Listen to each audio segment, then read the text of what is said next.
Eneagrama e empreendedorismo, porque nós vamos conversar com o Antônio Cordeiro, que é um especialista na área. Eu estou super entusiasmada com esse bate-papo e aqui nós vamos falar sobre o Eneagrama, que é uma ferramenta para a gente conhecer a nossa personalidade, para a gente brilhar ainda mais e para a gente viver no nosso, no maior potencial, viver a vida da maneira que ela tem que ser vivida. Se você não está satisfeito, não está feliz com a sua vida, você não está sabendo ainda do teu potencial, mas o Eneagrama é uma dessas coisas que vem na vida da gente e é como se fosse uma chave, ela abre, ela liberta a gente de tantos paradigmas, de tanta coisa que não serve a gente, que a gente começa a ver e começa a realizar realmente, gente, para que eu estou vivendo isso? Eu posso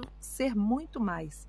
E nós hoje vamos colocar ainda uma cereja ainda no topo ainda desse creme de chantilly, que é o Antônio que vai falar sobre o Eneagrama e empreendedorismo. Vamos começar, Antônio? Está preparado? Estou preparadíssimo. Eu tenho certeza. Eu queria começar uma coisa mais informal. Eu queria fazer uma pergunta para você. Como foi que você encontrou o Eneagrama? Como o Eneagrama veio para a tua vida? Não fui eu que encontrei, foi o Eneagrama que encontrou a mim. E foi pela mão de uma brasileira chamada Saloni Atmo. E isto foi há 2009, 2010. Ela veio a Portugal, uma senhora desconhecida, e eu era para ter ido fazer ou ver o que era o curso, mexeu algo comigo, era coach, já nessa altura estava a iniciar a minha atividade de coach, e não deu para ir. E na semana seguinte eu tive um convite para um treinamento particular que ela ia dar, e fui só fui por simpatia, sabe?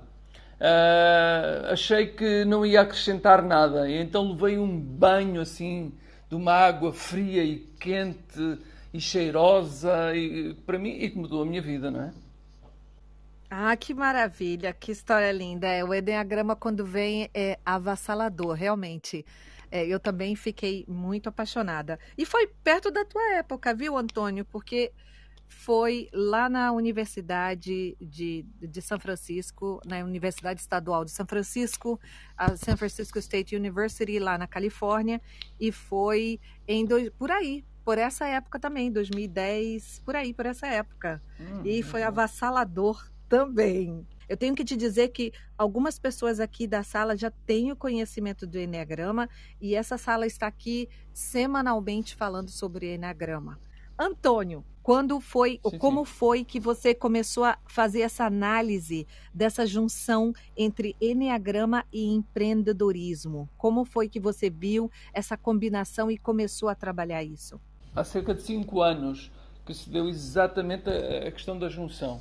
Eu estive na associação, portanto, fui membro da direção nacional de uma associação muito importante em Portugal, que é a Associação Nacional de Jovens Empresários. E, portanto, sempre estive muito ligado a essas questões de empreendedorismo. E houve um dia que eu fui fazer uma palestra a um centro de negócios em Lisboa, e nesse centro de negócios aparece um jovem que vem ter comigo e diz: eu não sabia que havia Eneagrama em Portugal. Eu já fiz alguma coisa ligada ao Eneagrama no Brasil. E será que dá para falarmos? E foi ali o começo de uma grande, além de uma grande amizade atualmente, também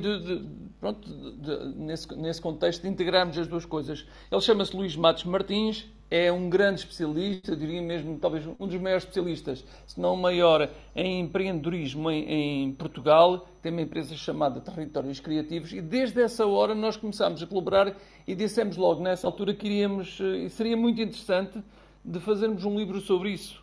E esse livro saiu há cerca de 2 anos, portanto, em que o Luís entra mais com a parte do empreendedorismo e eu com a parte, portanto, do Eneagrama, e temos colaborado muito em muitas ações, em muitos eventos, em muitos treinamentos tem havido sobre, portanto, na área do empreendedorismo, eles incluem também, então, a informação sobre o Enneagrama. Certo. Como é que o Enneagrama pode ajudar os empreendedores? De uma forma geral, o Enneagrama, a meu ver, ele cria sempre impactos no nosso próprio conhecimento, no conhecimento de nós mesmos. Eu utilizo muito, fundamentalmente, o Enneagrama para mim é para o despertar. Portanto, há um início que é para o despertar das pessoas ou abrir a possibilidade da pessoa olhar para dentro, que é uma coisa ao início que é difícil. Há ainda, pelo menos por aqui em Portugal, há muito ceticismo em relação à capacidade de olhar para dentro. O Enneagrama acaba por facilitar muito essa possibilidade de olhar para dentro, como fazer um passeio. Eu costumo dizer um passeio que, na vez de ser para fora, como é normal fazer um passeio, é um passeio que você vai fazer para dentro. E com esse convite a pessoa acaba por nos seguir e começa a olhar para dentro. Então, em termos dos empreendedores, a coisa também começa por aí, a olharem para dentro. Quem sou eu como empreendedor? E começa também por um outro aspecto, que é o que é isso do empreendedorismo? Porque o empreendedorismo pode ter, digamos, diversas compreensões. A nossa compreensão, e a do Luís, ela está muito bem firmada como uma forma inconformada de olhar para o mundo. E essa forma inconformada de olhar para o mundo vai-me levar a empreender, porque eu quero fazer algo, eu quero mudar algo. E para começar a mudar, eu primeiro que tudo tenho que mudar em mim. E é aí que o empreendedorismo começa. Até porque o Enneagrama depois aponta-nos para 9 grandes visões do mundo. Então, uma dessas é a nossa visão, que pode ser diferente da visão de outras pessoas, de outros empreendedores, ou potenciais sócios, ou potenciais investidores. E, portanto, se nós nos conhecermos todos, vamos respeitar muito mais uns aos outros e vamos tornar muito mais fluida essa relação entre os empreendedores e dentro das próprias empresas. E não só empresas. Quando eu digo empresas, podem ser também associações, até mesmo em organismos de Estado, em organismos locais, que são os locais que nós consideramos que são os locais mais difíceis de empreender, porque têm demasiadas regras. Sim, e daqui a pouco nós vamos ouvir as perguntas de vocês. Vamos já ouvir, só estamos fazendo aqui uma pegada, uma entrada aqui para o Antônio, falar um pouco mais sobre o trabalho dele no Enneagrama e empreendedorismo, e daqui a pouquinho nós vamos ouvir as perguntas de vocês. Antônio, como poderia ser facilitado esse caminho de crescimento para o empreendedor através do Enneagrama? Tem que ser sempre esse conhecimento de nós próprios, de cada um, do empreendedor, da pessoa. Esse caminho começa sempre por aí.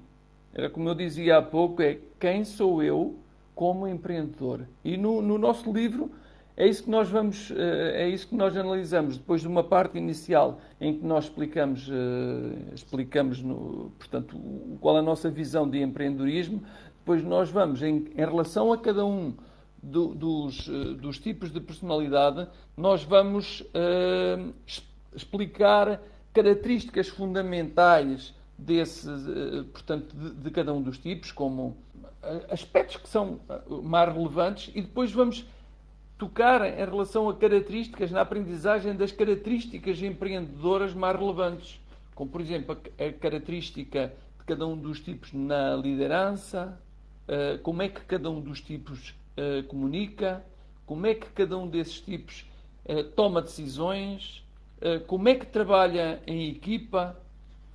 Pronto, fundamentalmente estas áreas que nós elegemos, estas 4 áreas, que devem ser estudadas para cada um se conhecer a si próprio e para conhecer depois a sua equipa ou os seus sócios, quem trabalhar, portanto, no próprio ecossistema. Perfeito. Será que alguém tem alguma pergunta? Falando na prática, uma pergunta pessoal, porque nós temos aqui todos os empreendedores aqui estão com os microfones. Alguém está preparado com alguma pergunta para o Antônio? Eu gostaria de perguntar. Antônio, muito bem-vindo. Obrigado por você estar com a gente aqui. Cíntia, também obrigado. Todo mundo que está ouvindo. Eu tenho uma dúvida que é com relação ao empreendedorismo tipos, né? Então, se, por exemplo, eu fosse o tipo 7, qual que é a minha dificuldade para eu empreender hoje em dia, caso eu seja um tipo 7, por exemplo? Ok, Alan, obrigado. Obrigado pela questão. Então vamos diretamente ao tipo 7. Se tivesse aqui o meu co-autor Luís Matos Martins, seria ainda mais fácil porque ele é do tipo 7. Mas como eu já estou treinado com o Luís, o tipo 7, o pedido de informação sobre o tipo 7, talvez facilite. Uma indicação prévia. Nós descobrimos durante o trabalho na concepção do livro que havia dois tipos de personalidade que eram altamente empreendedores.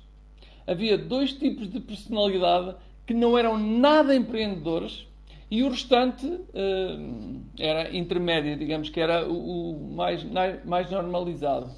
Um dos tipos que mais empreende é o tipo 7. O outro tipo que também empreende muito é o tipo 3. Okay? Aqueles dois tipos, já agora por curiosidade, os dois tipos que têm bastante dificuldade em empreender, eu não estou dizendo com isto que não haja empreendedores desse tipo, há obviamente todos, mas aqui sentimos que pelo menos aqui na investigação que nós fizemos havia menos. É o tipo 1 e o tipo 6. Bom, em relação ao tipo 7, o tipo 7 não tem propriamente dificuldades em relação a ser empreendedor, porque ele é muito entusiasta e então, como um novo projeto, que é sempre o empreendedorismo, o 7 tem alguma facilidade própria em avançar para isso. Agora, a dificuldade pode surgir, é um 7 com uma asa 6 muito forte, portanto uma influência muito grande do tipo 6, e aí sim, aí pode ter alguma dificuldade. Mas normalmente o tipo 7 adora tudo o que tem a ver com o empreendedorismo, que é algo de novo, é uma nova experiência, são novas pessoas, são novos projetos, são novos produtos, são novos serviços, e isso é muito atrativo para o tipo 7. Não sei se respondi de acordo com o que o Alain gostaria, mas aguardo o seu feedback. Muito obrigado, viu? Boa noite a todos os líderes, todos os ouvintes também. Vou continuar ouvindo aqui vocês, tá? Obrigado. Obrigada, Alain. Obrigado. Mais alguém que tem uma pergunta já pronta? Vamos ver se tem mais alguém que quer aproveitar. Então eu vou fazer, enquanto você pensa aí, eu vou fazer. Antônio, do tipo 3, é mais encontrado como empreendedor? Em números, em quantidade de números, você diria? Sem dúvida. Como disse, o tipo 3 e o tipo 7 são muito mais dados em empreendedorismo do que qualquer outro tipo. Obviamente, e voltando a sublinhar aquilo que você disse muito bem, há aspectos que influenciam, obviamente, que influenciam também em relação a isso. O aspecto biológico, o hereditário, o meio em que a pessoa está, ou a família, obviamente que sim. Aliás, você sabe das teorizações do Henrique Corbera, tanto quanto sei, da bioneuroemoção, e tudo isso vai ter um aspecto muito relevante em relação ao empreendedor. Ainda assim, e indo para a tipificação, e, portanto, para os tipos em termos gerais, o tipo 3 tem realmente uma facilidade muito grande porque ele já de si é muito empreendedor em termos gerais. É uma pessoa que gosta de empreender e nesses aspectos ele é muito semelhante e muitas vezes quando trabalhamos tipos parecidos no Enneagrama, o 3 e o 7 têm coisas realmente muito parecidas. A começar por uma fundamental e que é absolutamente necessária para se avançar, para um empreendedor avançar logo de início, que é o otimismo. Eles ambos são muito, muito otimistas. Então isso vai facilitar muito, porque eles veem muito mais facilmente aquilo que vai poder correr bem num novo projeto do que aquilo que vai correr mal, que normalmente está mais noutros tipos de personalidade. Então eles têm essa energia já muito desenvolvida e ficam muito atraídos por novos projetos. Quer o 3, quer o 7. Muito bom, Antônio. Deixa eu ver se alguém tem alguma pergunta para fazer. Então, avança, tem uma pergunta? Sim, boa noite, pessoal. É um prazer estar aqui novamente. Antônio, eu gostaria de saber sobre o tipo 1 como empreendedor. Como eu não sei se eu entendi mal, mas você fez um comentário que ele poderia ser um dos mais difíceis de empreender. E aí eu pergunto, por que Certo. ele seria mais difícil de se tornar um empreendedor?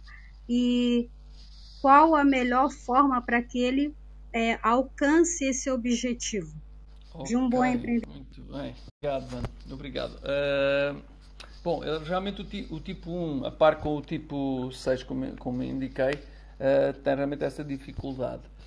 A questão está. A questão tem a ver com a gestão do caos, talvez. O tipo 1, vamos ver, por outras palavras, o tipo 1, tido como.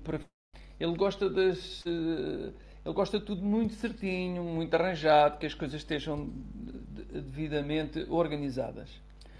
No empreendedorismo, o empreendedor tem sempre que lidar com aspectos muito caóticos. No arranque de um novo projeto, de uma nova ideia, de uma nova empresa, de um novo produto, de um novo serviço, há toda aqui uma componente caótica com que tem que lidar. E isto é muito, normalmente é bastante complicado para o tipo 1. Eu, da minha experiência como coach em corporações, o que tenho muitas vezes apanhado é que os tipos 1 são muito atraídos pelo departamento de qualidade das empresas.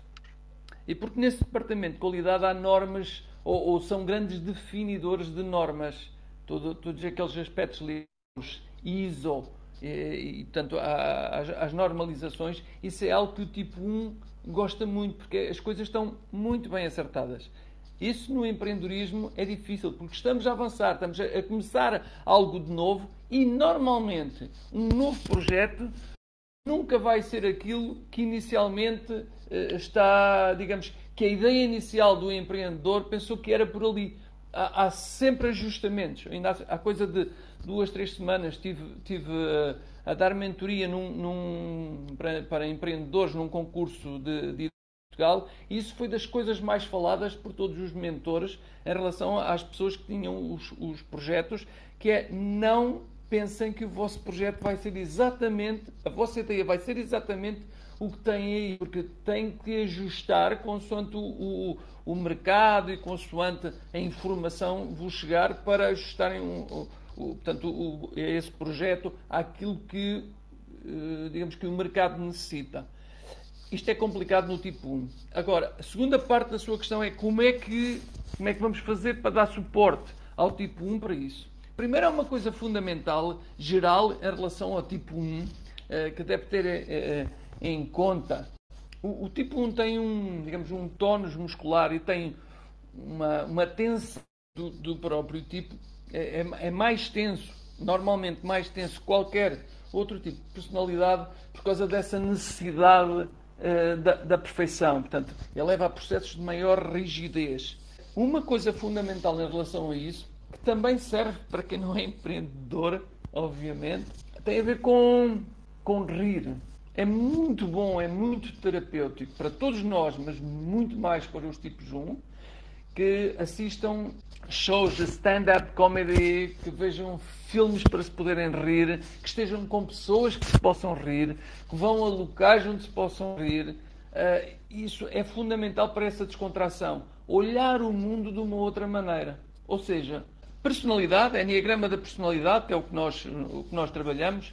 Personalidade vem da palavra persona. E como devem saber muitos de vós, ou espero que todos, persona está ligada à palavra grega, ou a tradução, digamos, dessa palavra persona é máscara. Então, no fundo, qualquer um dos tipos de personalidade não é exatamente aquilo que mostra, é exatamente ao contrário.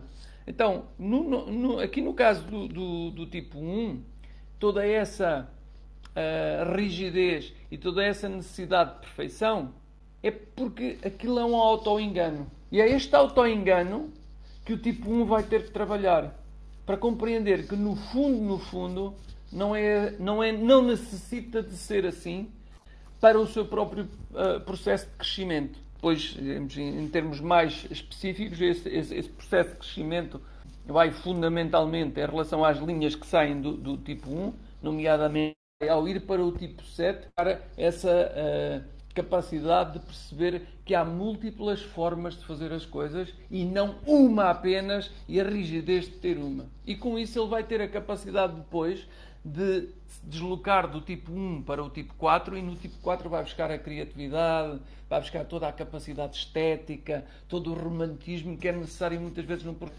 Isto é algo que ao tipo 1 por vezes lhe custa. Se ele ir diretamente do tipo 1 ao tipo 4, ele irá, mas irá num certo stress, irá numa confusão de emoções. Portanto, tem que ser disciplinado no sentido de ir para esse tipo 4, que é uma abertura de espírito, é como que uma abertura da alma e uma aceitação que ele pode ir, e que pode haver diversas formas para fazer a mesma coisa, que é algo que é muito difícil muitas vezes para o tipo 1. Entendi. Obrigada. Ok, obrigado também. Muito esclarecedor, Antônio. Gostei muito do que você falou. Eu quero saber se tem alguém mais que tem uma pergunta para fazer diretamente para o Antônio.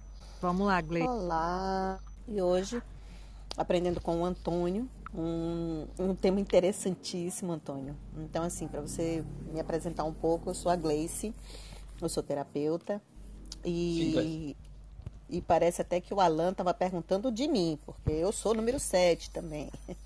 E a minha pergunta seria o seguinte: existe algum tipo de área específica para que o número 7 seja mais indicado para um número 7? Ou o número 7 tem essa, como você falou, o número 7, o número 3 já tem essa perspectiva de maior flexibilidade com qualquer tipo de área para empreender? A sua questão é se o tipo 7, quais as áreas que o tipo 7 poderá empreender melhor, ou se ele empreende facilmente em todo o tipo de áreas de atividade. É isso? Exatamente, perfeito, isso mesmo. Gleice, há aqui uma questão fundamental em relação ao tipo 7, porque tem a ver com a sua motivação profunda, e ao conhecermos o Enneagrama, ela deixa de ser profunda, ela deixa de ser inconsciente, mas continua profunda, só que nós puxamos-la mais para o consciente, e que tem a ver com ser feliz e divertir-se. Então isto vai indicar diretamente qual o tipo de empreendimentos que o tipo 7 se vai sentir realmente, como aqui dizemos, como peixe na água. Então, se empreender em projetos em que se sinta verdadeiramente feliz, e esses projetos podem ser de qualquer área, mas tem que ser algo que seja leve, que seja atrativo, que seja colorido, algo em que realmente o tipo 7 se sinta bem.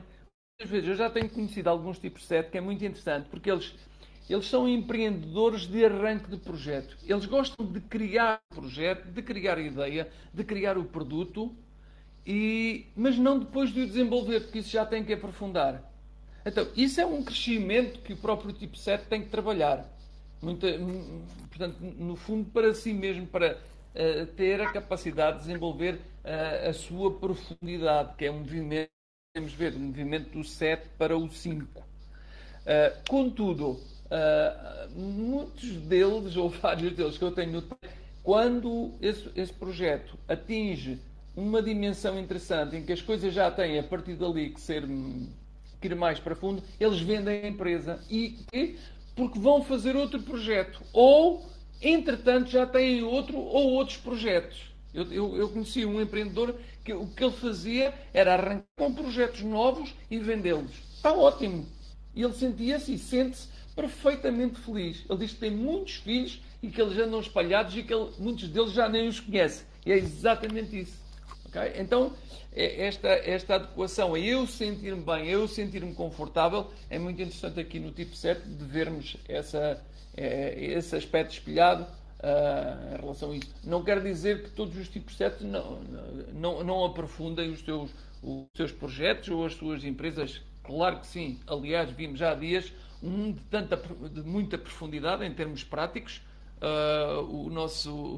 O mega empreendedor da Virgin, a arrancar com um projeto de altíssima profundidade. Neste caso não é profundidade, é profundidade, mas para o espaço. Mas obviamente que tudo o que está ali são aspectos de muita profundidade, e ele, como tipo 7, é ele que digamos que se motiva e que vai para a frente e que avança com tudo aquilo e aprofunda-o. Portanto, não podemos fazer aqui estereótipos a dizer que os tipos 7 não aprofundam os projetos ou algo disso. Não. Cada qual, e como falámos há pouco, a parte digamos, biológica, hereditária e do meio vai ter influências depois no comportamento, e há obviamente pessoas também que têm essa capacidade para aprofundarem mais e que se vão ligar a projetos mais profundos. Gleice, não sei se respondi a você. Sim, Antônio, gratidão. Você me deu aqui uma ideia perfeita. Gratidão, querido. Muito obrigada. Ok, muito obrigado também. Maravilhoso, muito bom, né? Muito bom. Eu quero saber se alguém tem alguma pergunta. Cíntia, Opa, pode. eu queria fazer uma pergunta que talvez tenha relação com a base do Enneagrama. Na verdade, são duas perguntas. A primeira é como a gente encontra o nosso tipo com a maior assertividade possível. E aí eu sei que você é especialista também, Cíntia, e queria saber se é uma consulta ou se a gente pode fazer isso de uma maneira passiva ou a gente pode fazer com você. E a segunda pergunta é o que determina a característica da personalidade? Ou seja, é algo que nós já nascemos, é algo que nós adquirimos ao longo da infância, ou tem a ver com a soma de outras coisas que pudessem interagir e aí provocar um ponto principal, porque eu sei que o Enneagrama tem pontos principais, né? Ou seja, um número principal da pessoa, mas outros números podem influenciar também ou fazer parte da vida daquela pessoa. Por favor, Antônio, por favor. Ok, muito bem, Alan. Então, assim, há várias técnicas em relação à primeira, aquilo que nós chamamos de tipificação. Em relação à primeira, há várias técnicas. Duas escolas clássicas em relação ao Enneagrama, uma do lado do Pacífico, zona de São Francisco, muito influenciado pela Universidade de Stanford em Palo Alto e pela Universidade de Berkeley.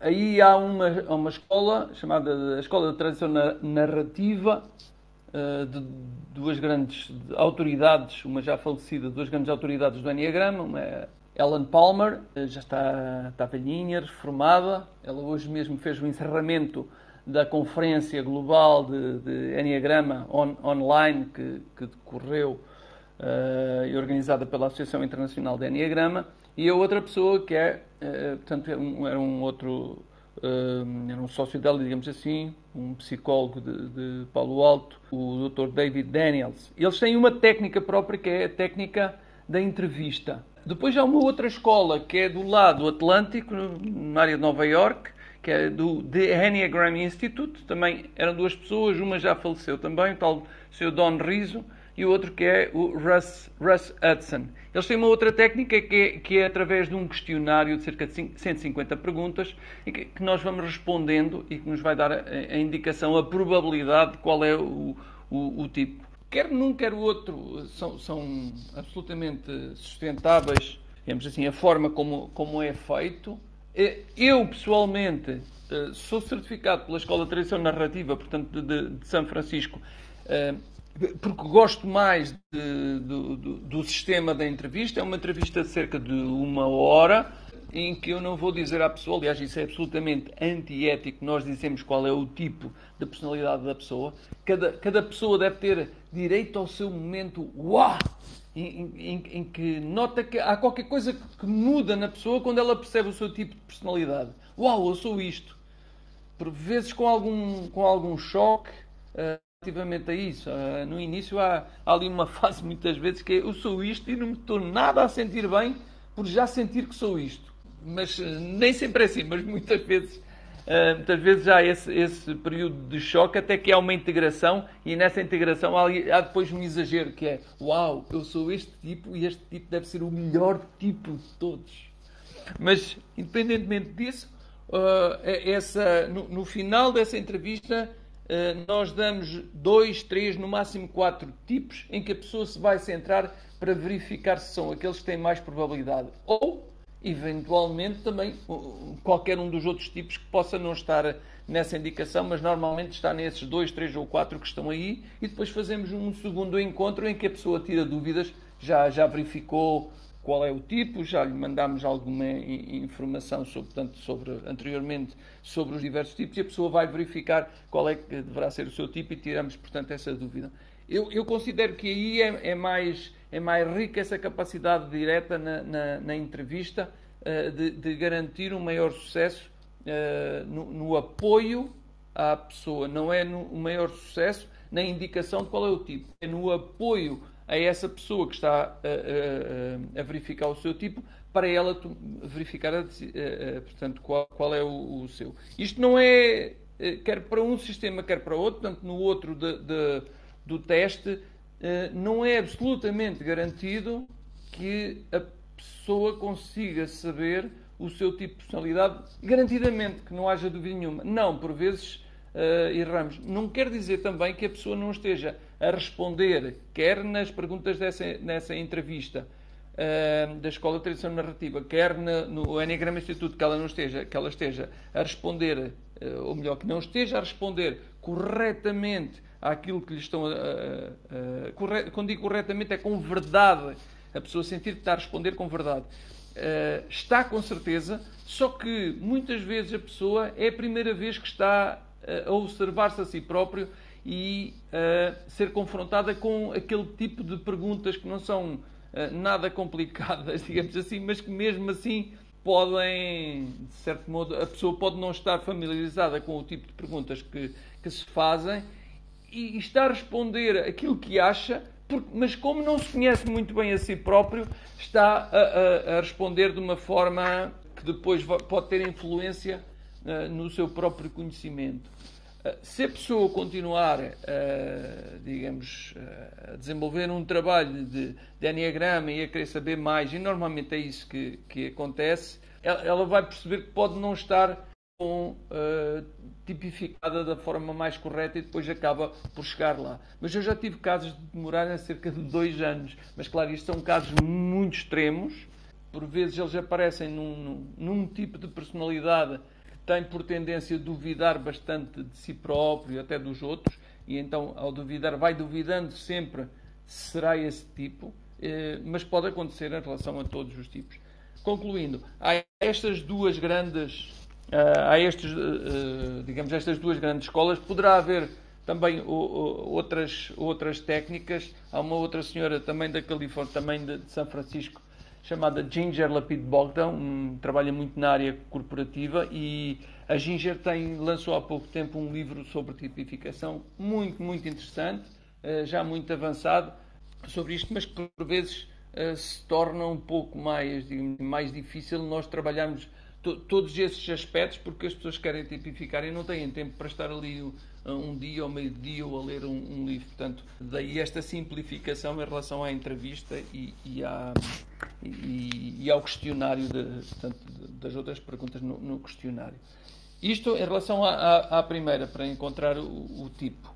Em relação à outra, Alan, essa é a pergunta do $1 million question. Essa é a pergunta do 1 milhão de perguntas. Há realmente uma celema muito grande entre se nós já vimos com uma informação prévia relativamente ao nosso tipo de personalidade, se digamos que com o decorrer da primeira infância, o desenvolvimento da adolescência, se vai definir aí. Há teorizadores que defendem quer um lado, quer o outro. Eu sou um tipo 9 e como o tipo 9 normalmente as características são do consenso, eu acho que os dois têm razão em determinados aspectos.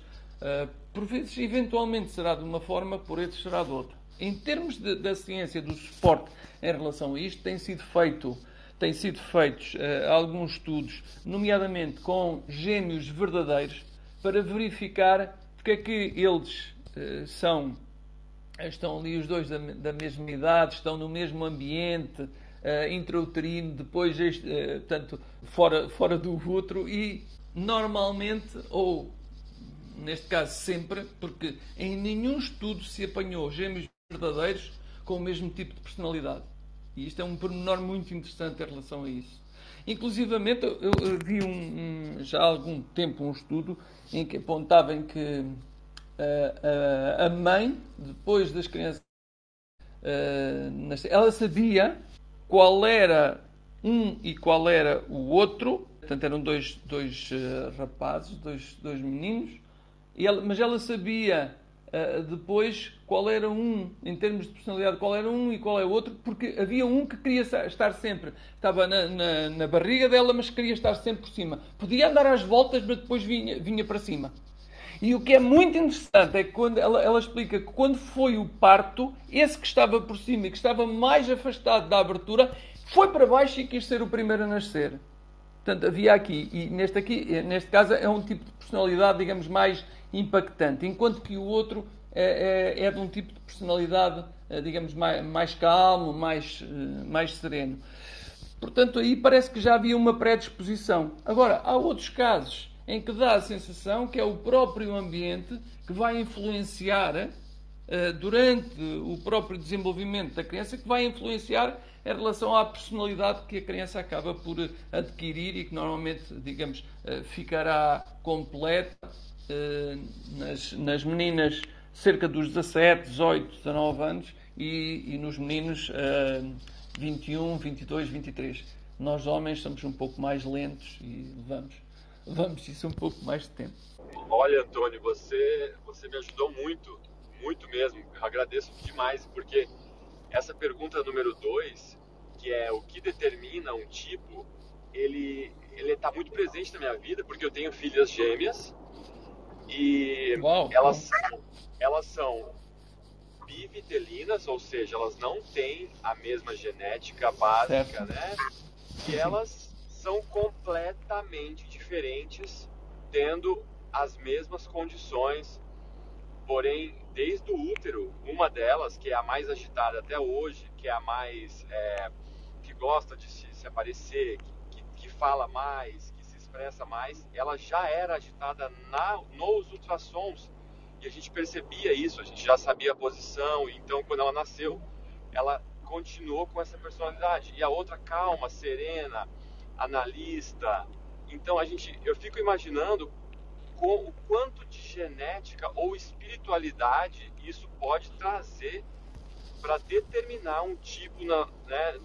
E obviamente que o estado em que a criança se encontra, a cultura, as crenças impostas pelos pais e condições externas também vão influenciar isso, né? Mas uma parte muito forte que eu tenho percebido é que já está determinado alguns pontos importantes na vida dos gêmeos, que aí então demonstra, né, que já nasce com isso e já está preparado de alguma forma, de algum meio. Sim, Alan. Aliás, você fala do ponto de vista espiritual. É uma área que eu gosto muito e já algumas vezes me tenho interrogado sobre esses aspectos também. A área é uma área que eu sigo, digamos que é uma área um pouco radical. Ela chama-se um curso em milagres. E aí nós aprendemos que the script is written, o roteiro está escrito. Então, de acordo com essa orientação, o roteiro está escrito. Já vimos com uma pré-determinação. Mas, mesmo assim, eu fico aberto à possibilidade do roteiro estar escrito em várias dimensões, digamos assim, simbolicamente, e da pessoa poder passar para uma outra dimensão que pode modificar em alguma coisa relativamente à personalidade, porque no fundo a personalidade, como disse, como vimos e falei há pouco, é uma mentira, é uma máscara e, portanto, como tal, ela está lá para, de certo modo, nos estar a enganar, que não somos verdadeiramente aquilo. Obrigado, Alan. Muito obrigado mesmo. Essa pergunta é muito boa mesmo, Alan. Essa pergunta aí que em inglês é o famoso nature and nurture, or nurture, né? Ou seja, é a natureza ou é o seu desenvolvimento que está determinando aí a tua personalidade? Esse é um papo muito bom, realmente. Na verdade, É a galinha. É a galinha é e o o ovo, ovo, é Cíntia. o ovo ou a galinha? Exatamente, exatamente. Gostei que você falou da parte da espiritualidade também, me interesso muito, viu, Antônio? Eu gosto muito disso, mas mesmo assim, realmente não tem como determinar. Se nós pararmos para pensar, né, um ajuda o outro, um está conectado com o outro, e é o ser humano. O ser humano é isso, é essa complexidade de coisas que existem entre a gente, é a nossa espiritualidade, o nosso físico, o nosso mental, o nosso emocional, e fica realmente difícil de determinar uma coisa diante de um ser, como situações ilimitadas aí de vertentes que a gente pode pensar e seguir. Por isso que essa pergunta realmente foi muito boa do Alan. Eu queria saber se alguém tem alguma pergunta direta para o Antônio. Fica à vontade, esse é o momento de perguntar.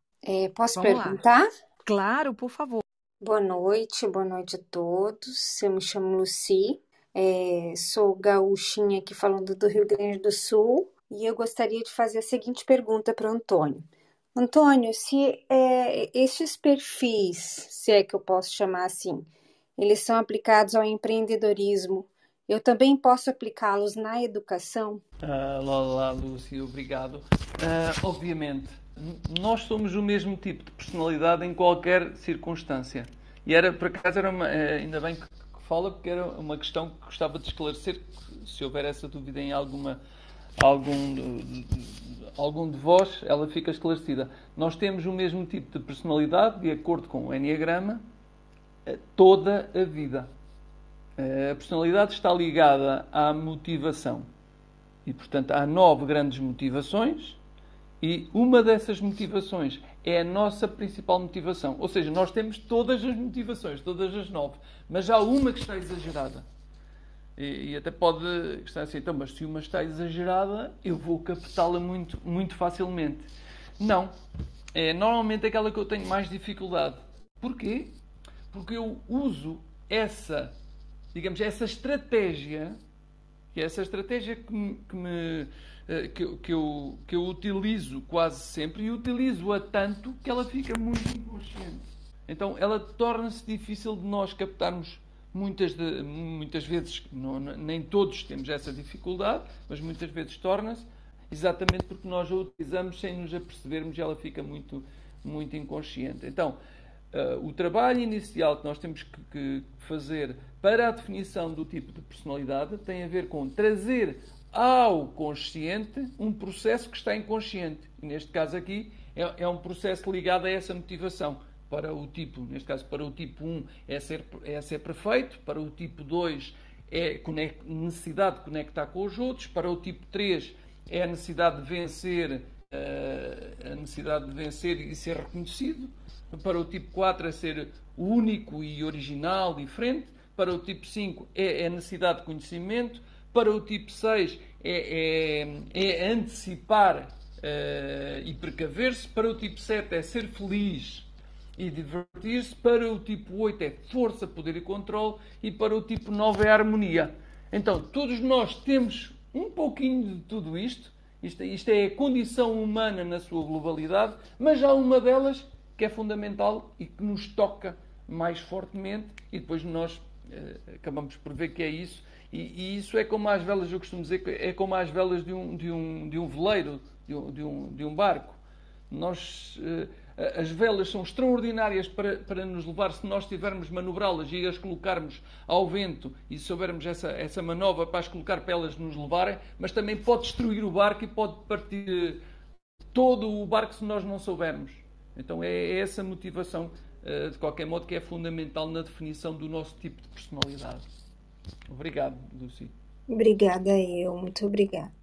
É muito boa pergunta essa, realmente, porque o Enneagrama ele está sendo muito bem explorado em várias áreas, né? Autoconhecimento é a o primeiro que vem, né? Crescimento pessoal, economia, sociedade, educação, a família, o casal, a filosofia, a espiritualidade, reinvenção e desenvolvimento profissional.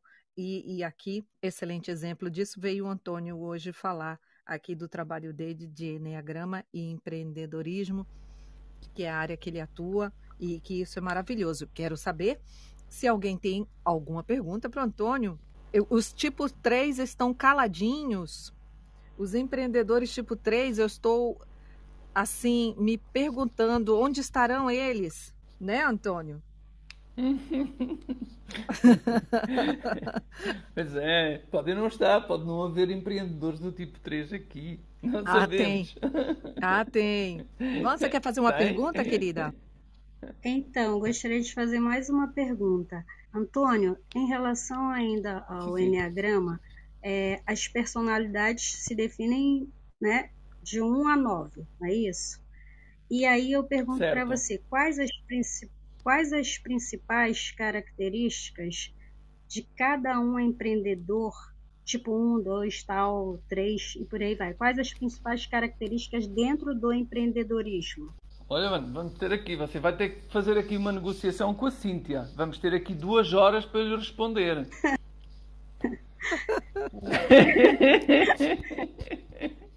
É que são muitas, sabe? Dá para citar uma, tipo uma de cada um? Pode seguir todas. Opa, assim o Antônio vai ter que voltar aqui. Não, a próxima que voltar eu gosto muito desta área do empreendedorismo, mas aquela área que me atrai profundamente é a área da espiritualidade ligada também ao Enneagrama, mas de uma outra forma. Mas estou sempre aberto a voltar, obviamente. Olha, vamos lá ver, em termos de características fundamentais que consiga assim indicar-lhe logo de início. Vamos então começar pelo... Eu vou começar pelo tipo 8, que é o primeiro dos instintivos. Como sabem, ou quem não souber fica com a ideia, há três grandes inteligências. Há uma inteligência instintiva, são pessoas mais ligadas ao fazer. Temos o tipo 8, o tipo 9 e o tipo 1. Depois há uma inteligência emocional, pessoas mais ligadas ao sentir.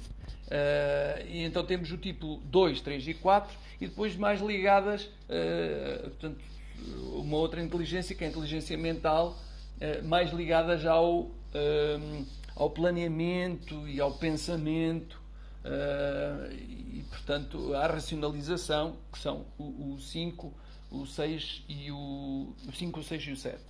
Bom, em relação a estes instintivos, portanto, têm como base estes três, fundamental para todos, que tem a ver com o fazer, com o agir. E tem uma noção muito elevada de justiça, todos eles. Agora, há diferenças, obviamente, em cada um. O tipo 8 gosta de projetos grandes. Tudo o que for em grande é muito importante. Porque a motivação que está lá, a força, poder e o controle, demonstra-se através de obras muito grandes. Se levarmos a um chefe, digamos assim, que seja do tipo 8, uma ideia de negócio, a dizer, está aqui uma pequena ideia, mas muito interessante. Isto não lhe vai interessar. Nós podemos levar exatamente a mesma ideia e dizer, está aqui uma ideia extraordinária que vai mudar o mundo. Isso já vai contar. É a mesma ideia, mas está apresentada como algo grande. Então esta é uma característica em relação ao tipo 8, que gosta de projetos em grande.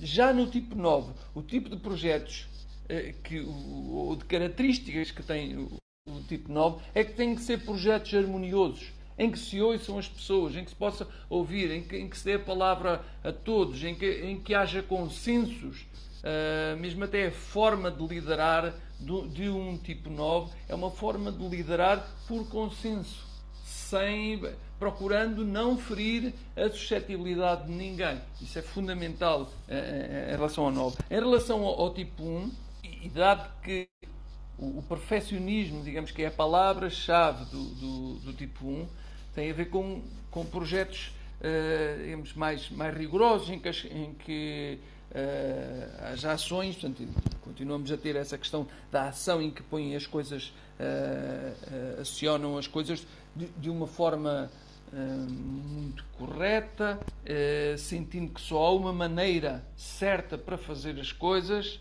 normalmente sempre indicado muita inflexibilidade em relação à forma como empreendem, ao rigor que colocam nas coisas, e há empresas que são fundamentais em relação a isso. Há empresas com, digamos, ou projetos com pouca margem para criatividade, e portanto em que os tipos 1 estão muito bem e que eles conseguem fazer algo muito interessante.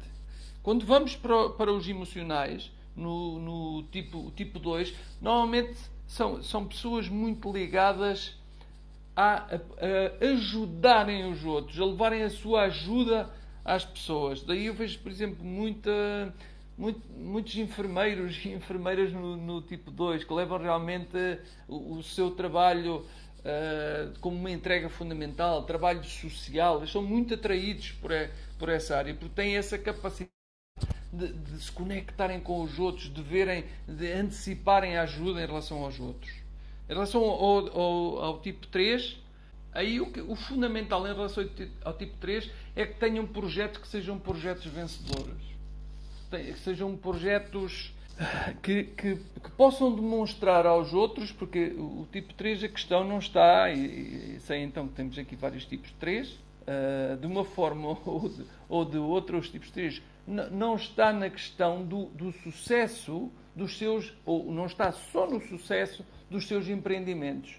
É fundamental esse sucesso, mas também é importante que os outros vejam como eu sou bem sucedido.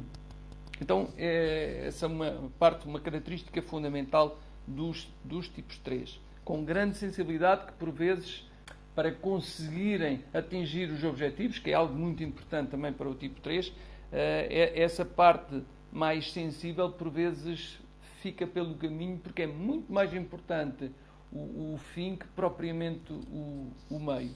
Mas é isso que os leva realmente a grandes projetos e a conseguirem cumprir grandes metas. Em relação ao tipo 4, digamos que há aí uma característica, a capacidade estética do tipo 4, que é inigualável. Perceberem o que é o belo, a ligação com a arte, a ligação com a origem de tudo e de todas as coisas, e a profundidade emocional dos tipos 4 é muito importante em relação aos projetos em que se colocam. Em relação agora passando para os mentais, portanto mais racionalidade, em relação ao tipo 5, a profundidade emocional que o tipo 4 tem é a mesma profundidade, mas neste caso não é emocional, é racional, que têm os tipos 5. São pessoas realmente muito profundas e as suas empresas e as suas ideias refletem isso. E normalmente são coisas muito bem estudadas.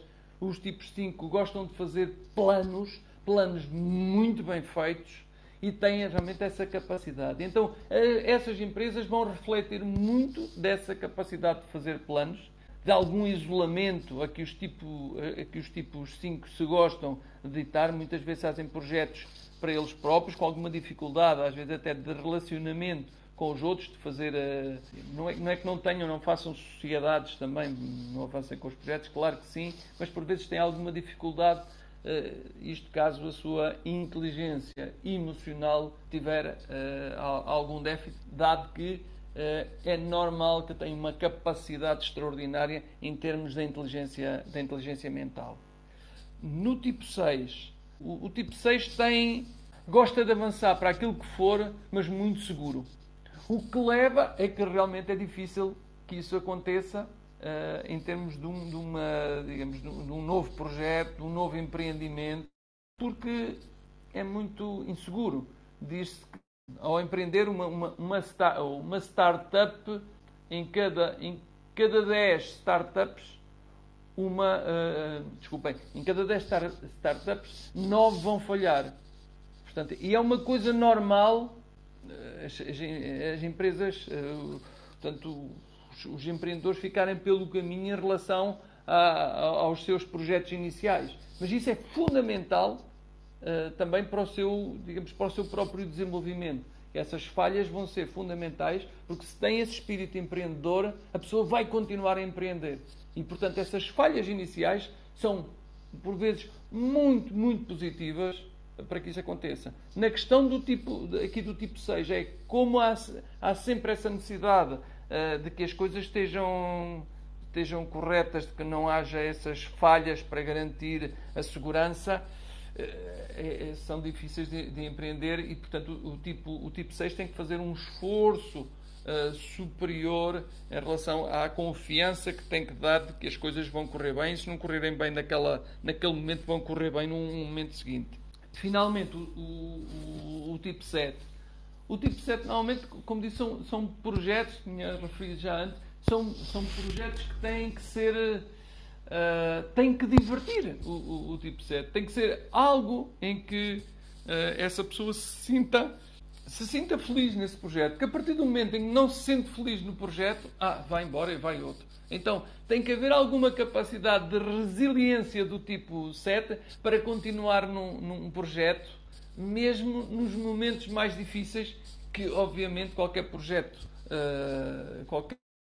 empreendedor os vai ter, e portanto ele tem que treinar a sua própria resiliência para suportar esses momentos de maior dificuldade e não acabar com o projeto ali antes do tempo, digamos assim.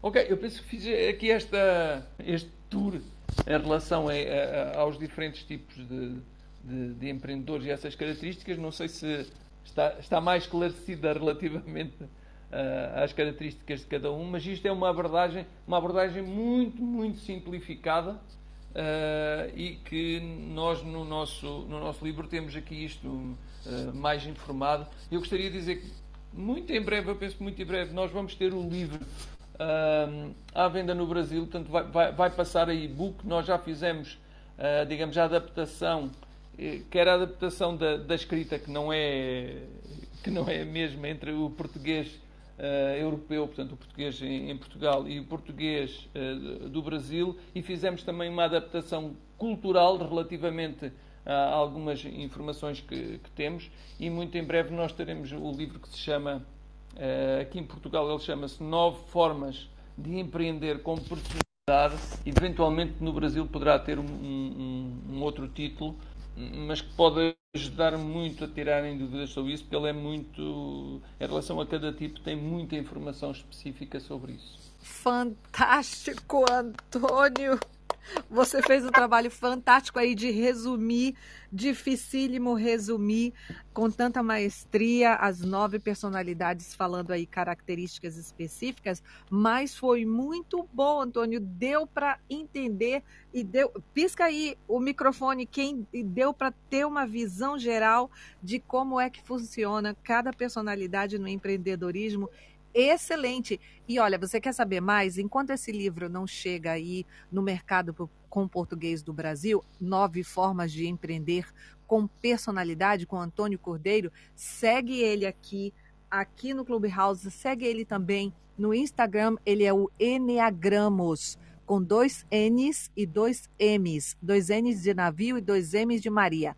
Eneagramos no Instagram, também no YouTube ele é Eneagramos, muito fácil de encontrar. É só escrever Antônio Cordeiro, Eneagrama, que você vai achar facilmente ele tanto no YouTube quanto no Instagram. E é lógico que eu vou trazer o Antônio aqui outras vezes. Essa sala é semanal.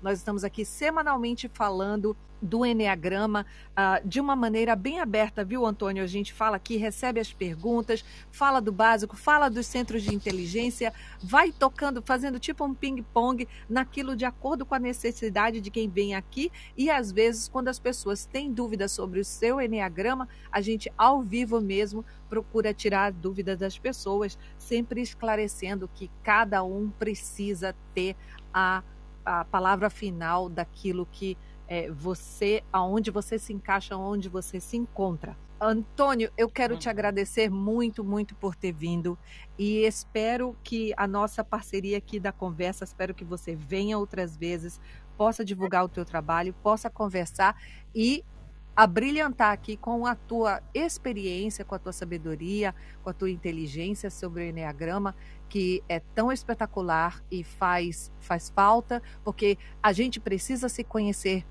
para a gente ser feliz no nosso potencial máximo, para a gente aproveitar a vida da melhor maneira possível. E eu queria te pedir as tuas considerações finais. Ok, muito obrigado da sua indicação e fico muito contente porque vi ali muito micro ali ligando, desligando, e isso é um indicador realmente muito bom e que nos leva a uma ainda maior motivação em relação. Eu queria só esclarecer um aspecto fundamental para fechar muito rapidamente e que tem a ver com um mito do Enneagrama. É que muitas pessoas pensam que o Enneagrama é um tipificador, isto é para nos encaixar, para nos colocar numa caixinha, numa dessas 9 caixinhas.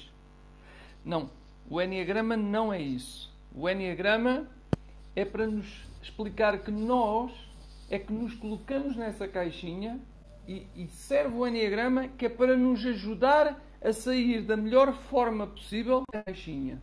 Essa nossa caixinha também é muitas vezes chamada da zona de conforto. É para nos retirar da zona de conforto.